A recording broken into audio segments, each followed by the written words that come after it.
Olá! Olá, pessoal! Como vamos? Boa noite! Vamos lá começar essa live tão especial.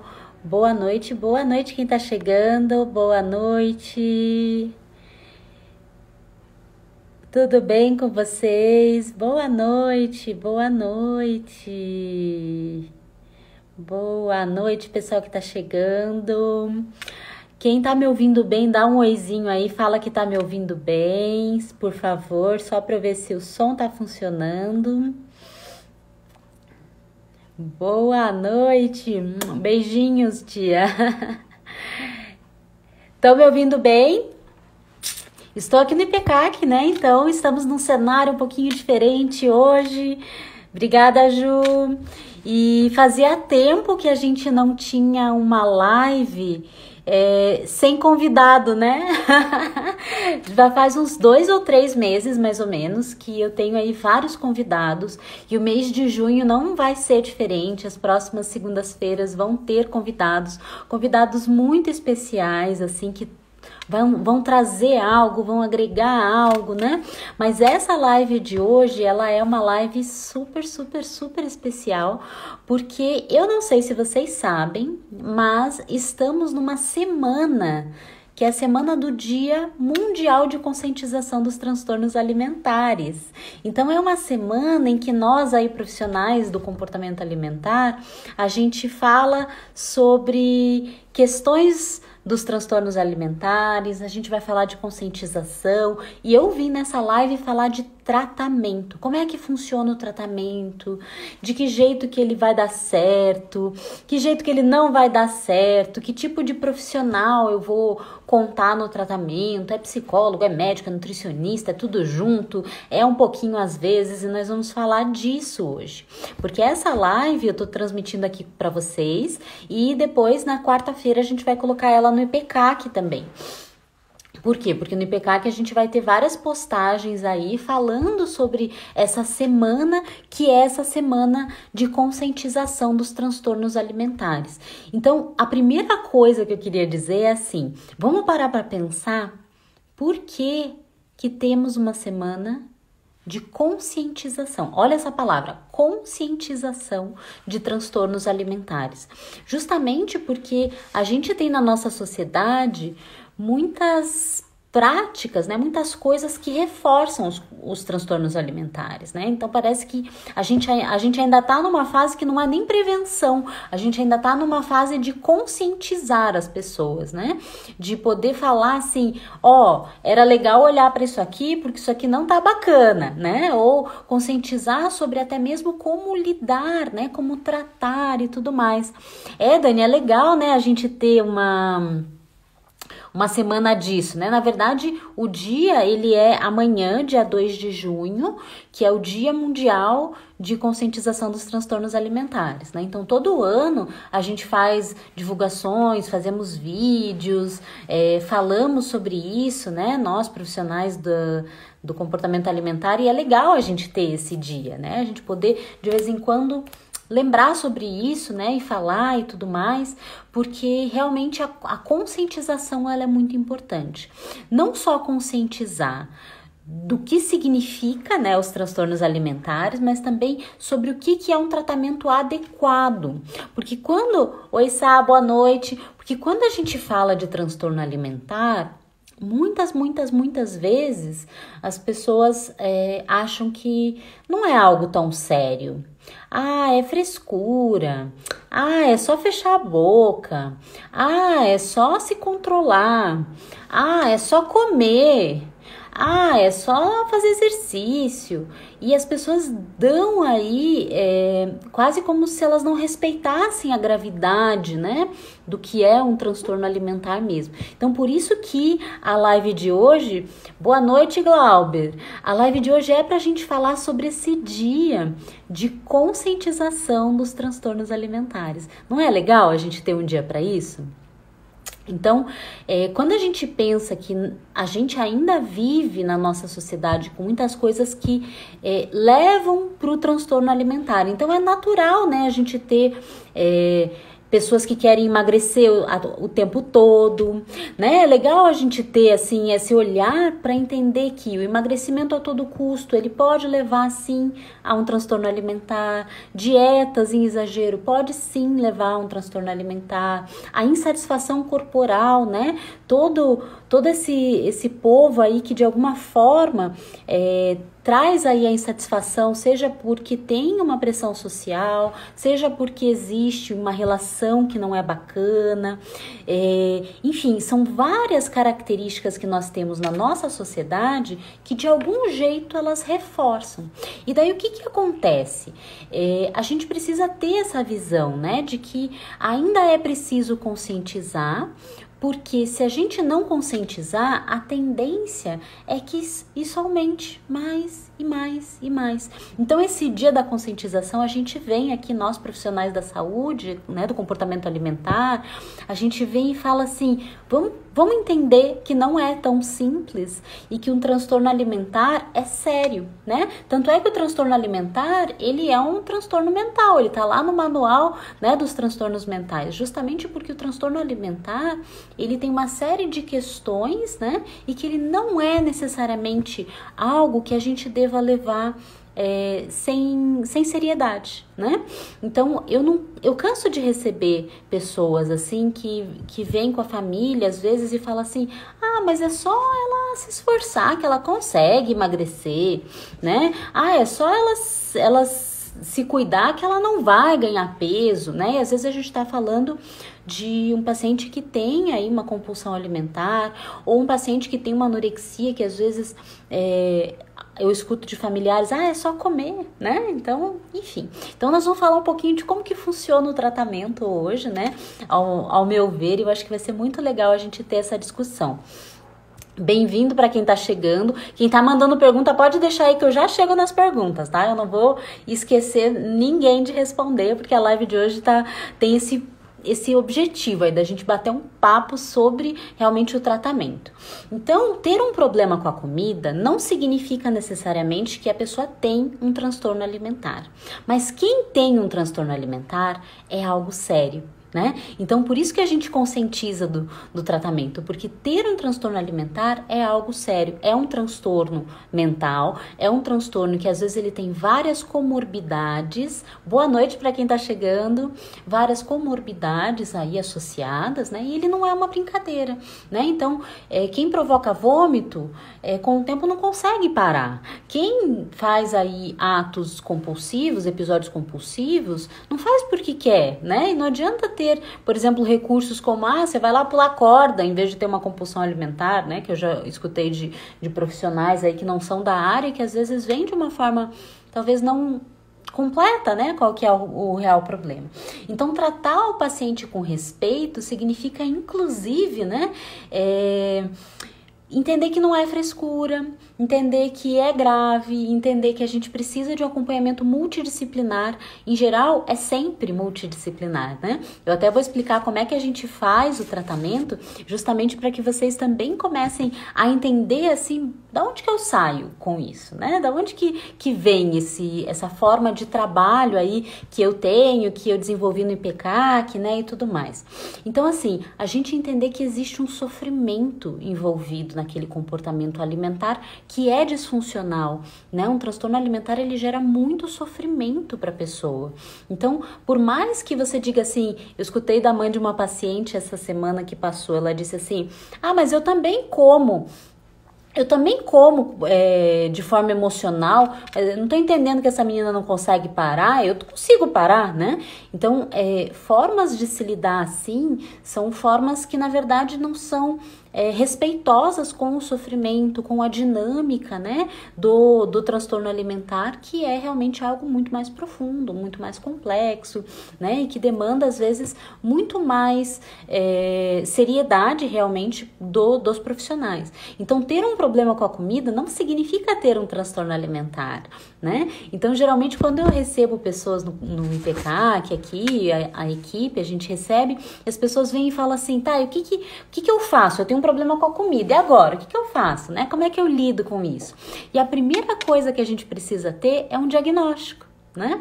Por quê? Por que a gente precisa ter um diagnóstico? Porque a gente precisa entender o que está acontecendo, né? E é importantíssimo que o diagnóstico seja feito por um profissional que é especialista nisso, justamente porque existem detalhes, existem questões que elas nem sempre estão óbvias, né? Então, assim, se a pessoa que tem um problema alimentar conseguisse por ela mesma entender o que estava acontecendo, ela não teria um transtorno alimentar, né? Não é tão simples e às vezes não basta saber. Eu não sei se vocês já assistiram um vídeo meu, tá lá no YouTube, que eu falo, não basta saber. E é exatamente isso, não basta a gente saber o que está acontecendo ou saber que tem um transtorno alimentar. A gente precisa realmente encarar o tratamento como um processo, né, de mudança, um processo que aos poucos vai aprofundando, inclusive, né, em questões até mais complexas, até mais primitivas, né? Então, quando a gente fala de diagnóstico, boa noite para quem está chegando, boa noite, boa noite. Eu vou fixar aqui uma perguntinha que a Renata deixou. Bariátrica, né? Vamos fixar a bariátrica. Opa, peraí que eu inverti aqui. Às vezes eu faço isso, gente. Às vezes eu faço isso e me perco. Vocês me ajudam, tá? Se eu me atrapalhar. Então, quando a gente fala de diagnóstico, é importante que a gente tenha um diagnóstico, né? Então, a gente parte daí. Quando a pessoa chega, por exemplo, aqui no IPCAC, eu criei um sistema que se chama triagem. E a triagem, ela é uma forma da gente poder fazer essa avaliação, ter essa hipótese diagnóstica, né? Justamente para a gente ter uma ideia da profundidade do problema, quais são as comorbidades, que dificuldades o paciente tem para lidar com isso, qual que é o impacto na vida dele, né? Às vezes a pessoa tem uma dificuldade muito grande, por exemplo, de manter peso, então ela faz um efeito sanfona, às vezes grave, né? Então, que impacto que isso tem até na saúde, até no comportamento, até nas emoções, né? Que estados de humor estão presentes, a gente vai avaliar isso tudo, né? Justamente para que esse diagnóstico a gente entenda realmente o que está acontecendo. Por exemplo, às vezes a ansiedade é tão grande que o paciente não dorme.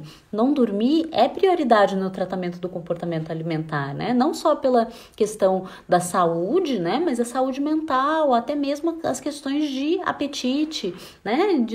Enfim, como funciona a vida daquela pessoa. Então, a gente vai fazer essa avaliação. Não existe um tratamento que começa a Deus dará. A gente vai sair a partir de um diagnóstico, de uma hipótese diagnóstica, às vezes, né? Nem sempre é tão simples a gente formular um diagnóstico quando, por exemplo, a gente fala de personalidade e tal, mas a gente tem como fazer essa avaliação e esse caminho, né, que sai de um diagnóstico. Faz sentido para vocês isso?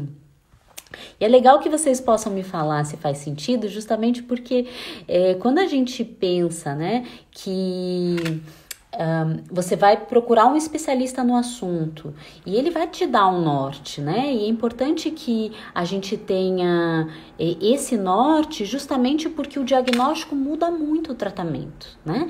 E às vezes não é o diagnóstico que a pessoa se dá, né? Por exemplo, é comum eu receber pessoas que falam assim, doutora Priscila, eu sou compulsiva, né? E daí a gente vai avaliar e a pessoa não tem uma compulsão alimentar, né? Um transtorno compulsivo alimentar, mas ela tem comportamentos compulsivos, né? Então, quando tá num determinado nível, a gente tem um tipo de tratamento. Quando a gente tá em outros níveis, a gente vai até conduzir de uma forma diferente o tratamento daquele comportamento que tá ali aparecendo. Então, às vezes, o mesmo comportamento tem profundidades e tem dinâmicas, né, naquele paciente diferente de um paciente para outro. E por isso que o diagnóstico é muito importante, né? E o diagnóstico, ele precisa ser feito por alguém que está acostumado a avaliar isso, né? Justamente porque tem coisas que são realmente muito, né, sensíveis aí para a gente captar, né? Quando a gente fala de bariátrica, que é a pergunta que a Renata está fazendo, a bariátrica, a gente tem vários e vários estudos da importância do acompanhamento psicológico e psiquiátrico na cirurgia bariátrica.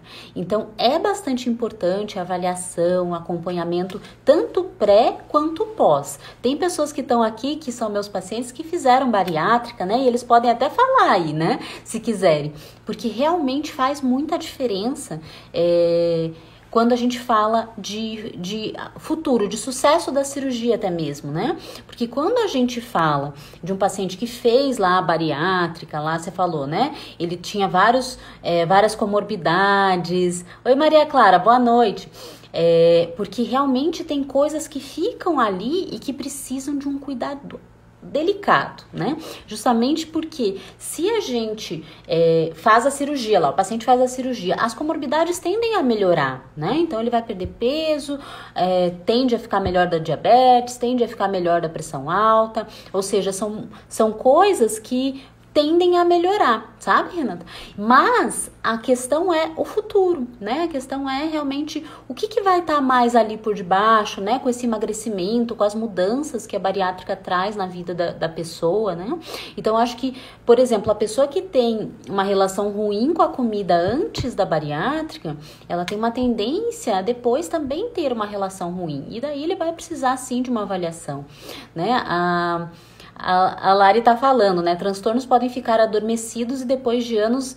Pode sim, Lari, pode sim, né? Na verdade, não é que eles ficam adormecidos, é que tem algumas coisas que realmente a gente precisa entender a dinâmica. Então, vamos lá. Se você tem uma compulsão, né, antes da cirurgia bariátrica, a tendência é que você volte a ter comportamentos compulsivos pós a cirurgia bariátrica, né? Então, esses comportamentos, eles não mudam necessariamente porque você fez a bariátrica, né? Porque isso tá numa outra via, né? Enfim, isso é um outro diagnóstico, né? Então, às vezes, principalmente no início, quando não se tem tanta fome, né? A cirurgia ainda está numa fase adaptativa, pode até ser que esse comportamento desapareça por um tempo, mas a tendência é ele voltar. Ah, mas eu não fiz nada, ele não voltou. Mas pode ser que você use, né, o recurso alimentar para lidar com questões no futuro. Daí não é que ele fica adormecido, mas ele tá lá, né? Ou seja, a tua dinâmica tá lá. Existe uma dinâmica às vezes compulsiva, né? Personalidades mais compulsivas que vão tender a lidar de forma compulsiva com as coisas para tudo, né? Isso com o tempo, aí com a bariátrica passando, né? A alimentação voltando ao normal, comportamentos tendem a também voltar, né? Então, até isso, né? Quando a gente avalia, a gente não avalia e a gente faz esse diagnóstico inicial, a gente não avalia só assim, tá, que sintomas que você tem. O diagnóstico, ele também acontece muito de como que é uma estrutura, né, daquela pessoa, estrutura de personalidade, como que ela lida, né, que defesas que ela tem, que formas que ela faz um manejo até mesmo de situações de estresse, de situações de trauma, de situações aversivas para ela, né? Então, assim, como que ela se comporta, né? Como é que ela lida com pressões? Porque vamos combinar que a gente tem coisas como, por exemplo, o estresse, que é algo absurdamente comum, né? No dia a dia de todo mundo tem um nível de estresse e que algumas pessoas têm uma habilidade um pouquinho maior, uma resiliência um pouquinho maior para lidar com esse estresse, e tem outras que utilizam a alimentação, né, a comida, muito como forma, né, de lidar, né, não é uma forma adaptada, não é uma forma bacana necessariamente, pode ser ruim, com o estresse, né? Então, isso tá muito presente, isso pode estar aí, e às vezes isso flutua, sabe isso que a Larissa fala? Disso flutuar, às vezes tá adormecido e depois aparece, justamente porque às vezes a gente tem situações que estão mais confortáveis e de repente acontece algo e de repente eu perco o emprego e de repente eu tenho que lidar com algo difícil na minha vida e eu não vou conseguir lidar com isso exatamente porque eu tenho uma dinâmica aí que tem uma relação ruim com a comida, né? Isso faz sentido? Pode ser um estresse, né? O manejo do estresse, ele é algo importante no tratamento, né? Ele geralmente faz parte aí de um dos pilares do tratamento, justamente porque a alimentação pode ser aí uma forma não tão boa de coping, né? De lidar com o estresse e com a ansiedade, né? Vamos dizer que a ansiedade também seria um outro sentimento aí bastante presente, né? Na relação com a comida e que pode estar ali. Então, quando a gente fala de que o tratamento parte de um diagnóstico, é isso, gente. Não é um diagnóstico só do sintoma, é um diagnóstico de uma estrutura, de uma forma de lidar, de comportamentos, né? Até mesmo quando a gente fala de autoestima, né? De autoconceito, que são formas aí da gente entender como a pessoa se vê, como ela se cuida, né? Porque às vezes a pessoa vem para um tratamento, mas ela não sabe se cuidar, né? E às vezes a gente vai ter que trabalhar isso, porque como que ela vai ter hábitos e construir hábitos mais saudáveis se ela não tem essa facilidade ou não tem essa habilidade aí, né, desenvolvida de cuidar de si? Isso pode realmente fazer parte aí do tratamento, né? Então é legal vocês entenderem isso, que às vezes o transtorno alimentar, eu falo muito da metáfora do iceberg, né? Ele é a pontinha do iceberg, o sintoma tá lá, né? Aparente, o transtorno alimentar às vezes é ele que chama atenção, é ele que faz a pessoa buscar o tratamento, mas nem sempre ele é a questão, né? O que tá submerso, que é toda essa dinâmica, personalidade, relação com a família, com a mãe, com o pai, né? Relação com o corpo, traumas, lutos, enfim, tudo que tá ali por debaixo pode estar fazendo manutenção desse transtorno alimentar, né? Eu esses dias recebi uma paciente muito querida e ela tá finalizando o processo dela, e ela me disse uma frase que me tocou bastante. Ela me falou assim: parece que eu tive que ter uma compulsão alimentar para eu poder aprender a cuidar de mim, né? Então isso foi quase um fechamento de processo aí dela, e ela encontrou um sentido até mesmo pro transtorno alimentar, né? E no caso dela foi esse o sentido que ela deu, né? Ela sentiu que ela precisou ter esse problema, né? E aí levar um processo aí de quase 2 anos para conseguir se olhar, né? Para conseguir se cuidar. Então isso é muito bonito, né? Quando a gente pensa que o transtorno alimentar, ele pode ser realmente um caminho, né? O tratamento pode ser um caminho para chegar até num outro lugar consigo mesmo, né? Um lugar que enfim, pode ser até melhor do que da onde a gente partiu, né? Eu sempre brinco que a gente nasce, e bebezinho nasce com boa autoestima, que nasce comendo de forma intuitiva, bem equilibrada, e daí algo vai acontecendo aí nesse meio do caminho, né? E esse algo que vai acontecendo, às vezes, é o que a gente tem que entender nesse momento aí, principalmente no momento de iniciar um tratamento, a gente poder entender isso tudo que pode estar por debaixo aí dessa questão com a comida, né? Porque às vezes não é tão raro de acontecer, a questão com a comida não tem nada a ver com a comida, tem a ver com outras coisas que aconteceram na vida dessa pessoa, né? Então, às vezes pode ser algo bem profundo, como eu disse, né, do iceberg, mas às vezes a gente tem um caminho que ele é mais fácil de se delinear, né? Então, quando a gente faz no início do tratamento lá esse diagnóstico, esse momento da gente poder falar, tá, então temos esse problema com essa dinâmica, com essa estrutura de personalidade. Quando a gente faz aí toda essa definição inicial, né, essa avaliação inicial, daí a gente vai pensar, né, que o tratamento, claro, é sempre multidisciplinar. Eu sempre digo, o tratamento para transtorno alimentar é multidisciplinar. Ah, mas eu comecei... Mas às vezes não é multidisciplinar porque todas as especialidades atuam desde o início até o final. Às vezes a gente, com esse diagnóstico, às vezes a gente vai fazer um plano terapêutico, né? Porque, em geral, é assim que a gente lida, né? A gente tem um diagnóstico e um plano terapêutico. E aí a gente vai avaliar quais especialidades vão ser necessárias em cada momento, né? Naquele momento que tá chegando, que especialidade que eu preciso, né? Já, assim. E que coisas que não vão adiantar eu somar agora, né? Por exemplo, já no início, ou algo que eu vou precisar trabalhar antes de entrar em determinada especialidade. Então, geralmente, as especialidades presentes aí no tratamento é a psicologia, a psiquiatria e a nutrição, né? Então, essas 3 especialidades são aquilo que a gente vai precisar, né, no tratamento do transtorno alimentar. Mas muitas vezes a gente vai ter que iluminar coisas, né, quase como se a gente tivesse uma grande lanterna em que a gente vai iluminar coisas e trabalhar coisas e dar foco em coisas primeiro do que outras, né? Então, o tratamento, apesar de ser multidisciplinar, esse diagnóstico ele vai dizer até mesmo que caminho que a gente vai seguir, né? Então, por exemplo, existem prioridades, né? Isso é um fato. Se, por exemplo, o paciente ele vem com uma anorexia grave, né? Ele precisa nutrir. Nutrir é prioridade, né? Então, a gente tem um risco, né? Que a gente avalia e a nutrição é prioridade, né? Então, o nutrir, ele é prioridade. Depois, a gente vai ter uma resposta dos outros fatores, né? Até mesmo para que o tratamento funcione, é preciso primeiro nutrir, né?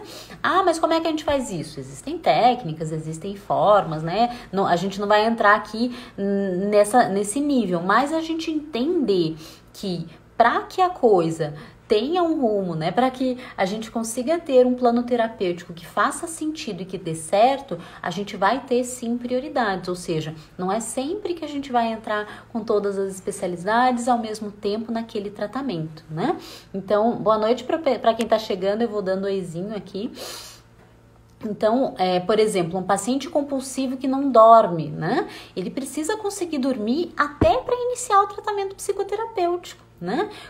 Como que ele vai lidar com a compulsão? Como que ele vai conseguir, de alguma forma, quebrar aqueles ciclos que eu sempre falo para vocês, né? O ciclo restritivo compulsivo, mentalidade de dieta. Como que ele vai começar a lidar com fome se a ausência, né? A falta de sono, a privação de sono afeta, né? Até mesmo a percepção de fome e saciedade. Então, fica realmente muito difícil. Então, existem coisas que a gente vai lidar antes, né? Por exemplo, uma pessoa que tem um nível de ansiedade muito, muito alto, vai precisar lidar com esse nível de ansiedade até mesmo antes de chegar no comportamento, na relação com a comida. Por quê? Porque a gente percebe que existe, tô só dando alguns exemplos, mas cada caso é um caso, né? Que existem coisas que a gente vai ter que organizar antes, que a gente vai ter que ver antes, tratar com carinho antes, para daí que o tratamento funcione, né? Então, uma vez me perguntaram assim, tá, mas quem tem compulsão, o que tem que fazer, né? E eu respondi assim, tem que fazer uma avaliação, porque cada caso é um caso, né? A compulsão alimentar é um dos transtornos alimentares mais prevalentes de todos, né? Então, dá para se dizer que ele tem maior quantidade de pessoas que buscam ajuda. E daí, como que a gente vai dizer que existe uma receita de bolo para lidar com todos os pacientes? Não existe, né? Não existe uma medicação única para todos os pacientes. Não existe uma técnica psicoterapêutica única para todos os pacientes, né? Essa é a dificuldade, mas também a beleza do tratamento, né? Que o tratamento ele é muito único, ele é muito baseado naquilo que cada pessoa traz na história dela e que está lá submerso naquele iceberg, né? Então, é legal a gente pensar nisso, assim, que existem prioridades e esse plano terapêutico, ele vai sendo muito possível de se construir até mesmo com a ajuda, né, no paciente. Então, eu canso de dizer para alguns pacientes assim, olha, eu imagino que a gente vai tomar tal caminho, mas você sente que é isso mesmo? E isso tem que fazer sentido para a pessoa. Ó, a gente não vai somar nutrição agora, a gente vai somar daqui a pouquinho, que tal? Vamos lidar com tais e tais e tais coisas primeiro? E assim a gente vai colocando esse foco no sentido de que o tratamento ele é multidisciplinar, mas não necessariamente multidisciplinar o tempo todo, né? E por que não é multidisciplinar o tempo todo? Por vários motivos, às vezes porque a pessoa não consegue arcar com o tratamento todo, às vezes porque muita informação, né? Tem uma paciente minha que ela falou assim, ai, mas quando eu tô fazendo as duas coisas, parece que é muita informação para mim, né? Eu preciso de mais calma para lidar com todas as mudanças que eu tô fazendo. Então, é esse balanço do plano terapêutico que ele é muito bonito, né? De se fazer, inclusive em conjunto, né? E por isso que, quando eu digo uma equipe multidisciplinar, é importante porque é importante que a equipe tenha sintonia, né? Porque senão fica que nem assim coberta, um puxa para lá, outro puxa para cá, né? Tá sempre alguma coisa com frio. Essa sintonia de equipe, que não é só uma sintonia de forma de pensar, mas uma sintonia até nesse plano terapêutico, ó, vamos trabalhar tal coisa, vamos organizar tal coisa, acho que isso aqui ele é um bom caminho, ou isso aqui é uma dificuldade que a gente precisa organizar antes, né? E tudo mais. Então eu acho que realmente faz muito sentido quando a gente pensa no tratamento dessa forma, né? E eu queria até saber se faz sentido para vocês aí, né? Às vezes até colegas que estão me ouvindo ou pessoas que estão chegando aqui agora e estão me ouvindo, né? Não me conhecem ou me conhecem, mas enfim, tá fazendo sentido, também quero saber, né? Justamente porque a gente tem que realmente conscientizar que o transtorno alimentar, ele é algo muito delicado, não é frescura, né? A gente precisa falar de conscientização nesse sentido, não é frescura, precisa ter respeito, precisa ter carinho, precisa tratar com gentileza, né?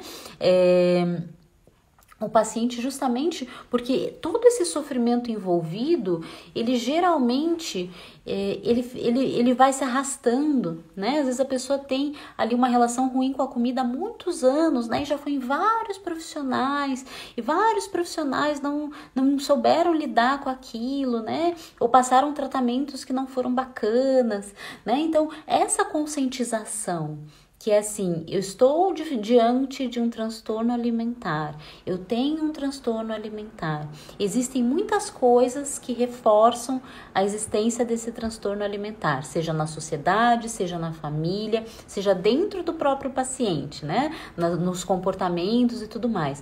Então eu preciso primeiro me conscientizar que isso é sério, que isso precisa de ajuda capacitada, né, para isso, e eu vou levar esse tratamento como um processo e com muito carinho e com muito respeito a todo esse sofrimento que está ali presente. Que bom que faz sentido. Se alguém quiser comentar, dar algum pitaco aí, pode dar também. Ana, Gabi, né, vocês que estão aí e que trabalham comigo há mais tempo, né, podem também dar pitaquinhos aí se eu esqueci de falar de alguma coisa. Mas é porque eu não planejo live não, sabe? Eu ligo aqui e começo a falar. Eu tô falando aqui, ó, faz 30 minutos, um pouco mais de 30 minutos e tô aqui falando, né? Porque isso é algo que tá tão no dia a dia, né? Como eu falo às vezes, é o arroz com feijão e daí a gente fala, né? Simplesmente sai. Então, vamos sim conscientizar, né, sobre transtornos alimentares, vamos sim conscientizar sobre a importância, até tava se perguntando de cirurgia bariátrica, né, por exemplo, a importância de não levar assim, sem seriedade isso, né, porque não é só uma questão de peso, né, vocês sabem que eu digo muito isso, não é uma questão de peso, não é uma questão de necessariamente dessa via, né, do emagrecer, mas quando a gente está falando de um transtorno alimentar, a gente está falando de um transtorno mental, né, a gente não está falando de algo necessariamente do estético, da aparência, né, eu canso de repetir que a gente olhar para um corpo, a gente não sabe se essa pessoa está saudável ou não, e a mesma coisa vale para a saúde mental, a gente não consegue olhar para uma pessoa e falar assim, boa saúde mental, ela pode parecer sei lá, aquele cara que medita no Himalaia, mas a gente não sabe dizer como que anda, né, a saúde mental de uma pessoa. Vocês conseguem dizer? A gente consegue perceber umas coisas que não andam bem, né, tipo, isso aqui tá meio esquisito, mas a gente não consegue dizer se há saúde mental, né, então os transtornos alimentares, eles são transtornos mentais, né? Então, a gente só vai conseguir realmente dizer que existe, que tá lá, que é isso mesmo, que precisa de tratamento, com uma correta avaliação, né? E com muito carinho também, lidando com isso. né? Então, eu falei de família, né? Que eu dei alguns exemplos de família, mas é esse ponto também, né? Conscientizar também é conscientizar os parceiros e família de que isso é algo sério, né? Porque dá para dizer que esse é um departamento praticamente único, né? De lidar com os transtornos alimentares, que é realmente que a família entenda, né? Que isso é uma questão, né? Claro que a gente não pode se fiar que a família vai entender para lidar com aquilo, né? Mas a gente pode sim pensar muito em conscientizar, né? Então, como o dia mundial é de conscientização, eu acho que eu fico na conscientização. Quem sabe mais pra frente a gente possa falar até de prevenção, né? Porque hoje a gente ainda tá numa via de conscientização, né? Eu acho que o caminho natural da coisa é a gente chegar na prevenção, porque hoje a gente ainda tá aquém, né? Porque para prevenir algo, a gente precisa que as pessoas também entendam como que aquilo funciona. E quando a gente ainda tem coisas reforçadas aí, né? Muito fortemente, como emagrecimento, dieta, enfim, estética, né? Toda pressão estética, ainda é algo muito difícil de... tão natural, né? Tá tão naturalizado que é muito difícil da gente falar ainda em prevenção, né? Mas principalmente com os adolescentes, crianças, seria muito legal se a gente conseguisse chegar no campo da prevenção. Da cirurgia, né, Renata? É isso, a gente pode sim, mas a gente pode sim orientar, sabe? Às vezes a pessoa não vai ouvir num primeiro momento, mas em algum lugar, assim, que vai bater, que vai incomodar, que vai ser difícil, daí eles escutam, né? A gente tem que falar, nem sempre a gente vai conseguir... que a pessoa entenda, que ela absorva aquilo, né? Que ela absorva que ela precisa de ajuda, ou que ela absorva que aquilo é sério, né? Você está falando de numa visão em que o paciente não percebe que é tão sério, né? Mas às vezes o paciente até percebe, mas as pessoas ao redor não percebem que aquilo é sério, né? Ou não dão o devido respeito, a devida seriedade, enfim. Mas acontece também, né? Mas a questão é que qualquer tratamento, eu acho que dá para dizer que qualquer tratamento mesmo, assim, de saúde, né? Se a pessoa não quer se tratar, fica absurdamente difícil, né? Então, se a pessoa tem um problema de saúde lá, né? E ela não quer tratar, por exemplo, uma gastrite nervosa, não adianta, né? Não adianta. O tema, Indianara, é tratamento de transtornos alimentares. Como funciona o tratamento dos transtornos alimentares, tá? A gente tá falando sobre isso. Às vezes eu deixo fixado alguma pergunta, mas agora não tem nada, tá? A gente tá falando do Dia Mundial de Conscientização dos Transtornos Alimentares, que é amanhã, tá? Esse tratamento, ele precisa de uma abertura do paciente, né? Isso é legal até você falar, Renata, que eu às vezes recebo pessoas que vêm para o tratamento porque a família trouxe, ou porque o marido, noivo, namorado, a namorada trouxe, né? Um parceiro trouxe, ou a família trouxe. E esse também é um ponto delicado, porque quando não vem da pessoa, né, não vem do paciente essa abertura, essa preocupação, às vezes é muito difícil também, né? Porque pode todo mundo estar percebendo. Isso é muito comum em um problema alimentar que a gente chama de ortorexia. Isso é muito comum o paciente vir trazido pela família, e daí quando a gente conversa com a pessoa não quer tratamento, né? E daí se a pessoa não quer tratamento, daí, enfim, a gente vai, né, tentar dar esse suporte na medida do possível, mas senão não há o que se fazer, né? Porque se a pessoa não está aberta para um tratamento, se a pessoa não está aberta para fazer toda essa jornada, que não é uma jornada fácil, é um processo de mudança que pode ser muito profundo, que pode ser muito intenso, se a pessoa não está aberta para isso, a tendência é que o tratamento não funcione, né? Eu costumo nem aceitar casos em que a pessoa não está aberta para isso, né? Não sei que ela diga assim, tô mais ou menos, mas se tiver mais ou menos já é alguma coisa. Mas se não tiver aberta, realmente não vai funcionar, né? Por quê? Porque já é difícil para quem tá aberto, né? Quem já fez um tratamento aí de comportamento alimentar sabe que para quem quer mudar, para quem quer lidar com uma compulsão, para quem quer lidar com uma bulimia, para quem quer lidar com um comportamento ruim com a comida, já é algo difícil, já é algo que demanda energia, demanda entrega, demanda assim, disponibilidade mesmo de energia, de dinheiro, de tudo, né? De tempo. E imagine quando a gente não tem uma abertura para isso, né? Então, se não há abertura do paciente, a gente orienta, a gente até pode fazer essa conscientização e esperar que um dia ele vá ter essa abertura. E se não tiver, sinto muito, né?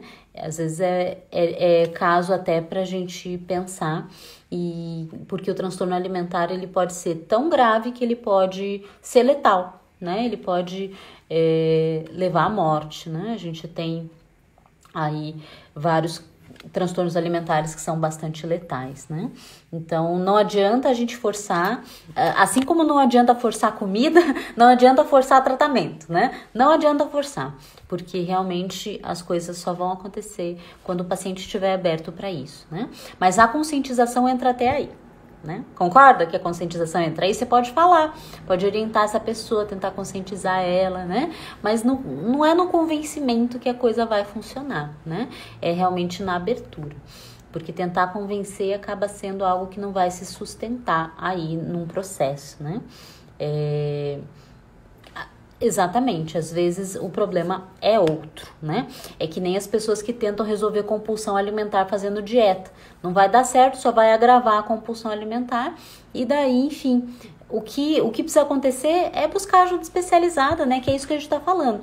Um tratamento de questões alimentares, ele parte disso, né? De toda essa dinâmica que precisa ser avaliada por um profissional capacitado, né? Fez sentido para vocês isso, gente? Vamos trabalhar na conscientização, seja interna ou seja com alguém, né? Seja com seus pacientes, né? Para quem aqui é profissional, seja com amigos, justamente para que a gente possa olhar com respeito, né? A gente precisa olhar com respeito para as dificuldades alimentares, até para entender que tem coisas que são realmente um problema, tem coisas que não são, e a gente não pode sair por aí julgando e dizendo que precisa criar vergonha na cara, precisa resolver, precisa... Não, porque a gente não sabe o que está acontecendo ali, né? Só avaliando mesmo, só num processo terapêutico, né? Num processo aí multidisciplinar que a gente vai entender o que está acontecendo ali, né? Então, é assim que a gente trata transtorno alimentar. Eu expliquei bem? Alguém me ajuda? Oi, Gustavo, boa noite. Quem me ouviu aí, entendeu como é que a gente trata transtorno alimentar? Fez sentido para vocês? Hein? Responde para mim. Fez sentido, gente? Fez? Ótimo. A Aline tá perguntando, com relação à família, quando apoia o paciente... Deixa eu só fixar aqui, Aline. Quando não apoia o paciente quando busca psicoterapia. Acontece muito, né? Da família não apoiar o paciente, né? É bastante comum. Justamente porque às vezes, é isso que a gente falou, né? Que precisa dessa seriedade, que a conscientização, inclusive, é sobre a seriedade, justamente porque, Aline, as famílias, elas podem não ser famílias acolhedoras. Até porque, quando a gente estuda transtornos alimentares, quem aqui é meu aluno e tá me ouvindo, vai me ouvir depois, vai saber que eu falo muito. Que a família, às vezes, ela tá presente ali num dos fatores que fazem base do transtorno alimentar, né? Então, às vezes, a família, ela tá colaborando com aquilo, né? Então, se a gente entender que tem famílias que são realmente muito disfuncionais, para aquele paciente, a tendência é que elas também sejam disfuncionais durante o tratamento, sabe, Aline? Então, se a família já era disfuncional antes, a tendência é que mesmo que o paciente busque ajuda, a família continue sendo ali disfuncional, ou tendo comportamentos ruins, como comportamentos de cobrança, comportamentos de julgamento, né? Às vezes julgamento do corpo, julgamento da comida, dificuldades aí, né? Que a família vai trazendo. Então, é comum a gente ter famílias que não colaboram no tratamento. O que nós vamos fazer, nós aí profissionais, né? A gente vai orientar a família. Muito tem a ver com isso que eu falei, conscientização, psicoeducação, a gente vai fazer esse movimento. Mas tem vezes que a gente vai ter que lidar, né? E a gente, no caso, a gente junto com o nosso paciente vai ajudar ele a lidar com essas coisas familiares que estão acontecendo. Por quê? Porque a gente parte do princípio que nem sempre tem como mudar, né, a família. A gente já parte desse princípio que é melhor, a gente sofre menos, né, quando a gente parte desse princípio. Mas sim, a família é um fator muito importante, tanto é que, por exemplo, na especialização do IPK, que a gente trabalha com questões familiares em vários momentos, né? Técnicas para atuar em família, justamente porque a família às vezes dá um trabalhão danado, né? E nem sempre o paciente tem autonomia, né? É adulto para conseguir lidar com isso, né? Não que os adultos lidem fácil também, porque também podem ter muita dificuldade, muito sofrimento nisso, mas se não tem autonomia, né? A gente tá falando de uma criança ou de um adolescente, é pior ainda. Então, sim, eu posso dizer que é psicoeducação, é também trabalhar a conscientização e muitas vezes ajudar o paciente a ficar mais forte diante dessa família disfuncional, se for o caso, né? Porque às vezes a família só não apoia. Esse é um ponto, né? Às vezes não apoiar é um ponto, mas às vezes a família até sabota o tratamento ou tem comportamentos mais enraizados aí que são bastante prejudiciais durante o tratamento, né? Então, é um desafio pra gente, sabe, Aline? É um desafio pra gente. Mas tem muito recurso, sabe? Eu acho que isso que é legal, que tem muito recurso até pra gente ir lidando, né? Não só a psicoeducação, mas a gente tem recursos aí pra de alguma forma trazer, de alguma forma conseguir lidar com isso, né? Então é legal a tua pergunta, e o pessoal que mandou que faz sentido, legal, que bom que fez sentido, Monique, legal. Tem algumas pessoas que eu conheço. Oi, Vivi. Então, assim, realmente eu acho que a gente poder entender que é assim que a gente trata transtorno alimentar, com esse carinho que vocês estão, acho que entendendo que eu trato, né? E com essa seriedade que eu tentei contar para vocês, é assim que vai dar certo, né? E assim dá certo, né? Multidisciplinar, mas com todo esse carinho, com toda essa seriedade, e vai funcionar, né? Então, enfim, quando a gente tá lidando com questões alimentares, é sempre muito complexo, né? Então, claro que nem sempre a gente tem que também falar que tudo é complexo, que tudo é muito difícil, porque tem pessoas que chegam e que fazem tratamentos e que respondem a técnica e que não era tão profundo, né? E, enfim, e que o tratamento flui até super, super rápido, e não é nem por uma questão de tempo, é por uma questão de fluir, né? E tem pessoas que a gente vai encontrando coisa lá dentro, né? E daí a gente vai limpando, vai organizando, mas vai encontrando coisa.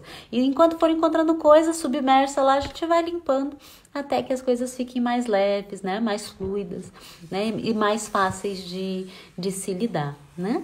Então, que nessa semana de conscientização você também possa pensar se você leva a sério as questões alimentares, os transtornos alimentares, e se esse jeito, né, faz sentido para você, ok? Gente, é isso, que gostoso que foi, né? Parece que eu não tô falando há 50 minutos, mas eu já tô falando há quase 50 minutos, você viu? Nada, Aline. Pode perguntar sempre que quiser, pode trocar ideia, né? Eu acho que isso enriquece bastante para os dois lados, para mim também, é gostoso, né? A gente ter essa troca. Né? Então, pessoal, para quem quiser acompanhar na página do IPCAC, a gente hoje vai subir um vídeo, acho que talvez já tenha entrado, e a gente vai ter outras coisas que vão ser divididas aí sobre essa semana de conscientização dos transtornos alimentares. E é isso, é esse movimentinho aí que a gente vai fazendo tão pequenininho, mas tão importante para muitas pessoas, ok? Então, beijinhos para quem está me ouvindo até agora. Eu estou encerrando essa live, acho que conseguimos ter um papo super gostoso. Obrigada por quem comentou, por quem mandou beijinhos, para quem tá aqui comigo desde o começo. E quem chegou agora, né, quem chegou agora mais no final, se quiser ouvir, a live vai ficar no IGTV. Lembra que agora mudou, o Instagram não deixa mais na bolinha lá, fica no IGTV. E eu já vou colocar no IGTV assim que eu desligar aqui, para quem quiser assistir desde o começo, poder pegar também todas as informações. Ok? Eu vejo vocês na próxima segunda-feira, daí temos convidada e vai ser muito legal. A próxima convidada é uma psicóloga aqui da equipe do IPCAC, que vai ser muito bacana também o bate-papo, ok? Boa semana, gente. Beijinhos pra vocês. Até mais.